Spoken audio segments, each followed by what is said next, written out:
We are looking at how to pronounce this word, both in British English and in American English. It is often believed that in British English this word is more often pronounced as æʌðə, æʌδە.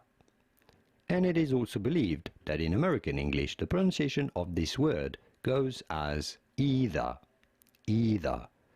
However, both pronunciations are actually correct in both languages. In British English or American English, æʌðə and æʌδە are both used and are both correct. This is not a case of difference between British English or American English.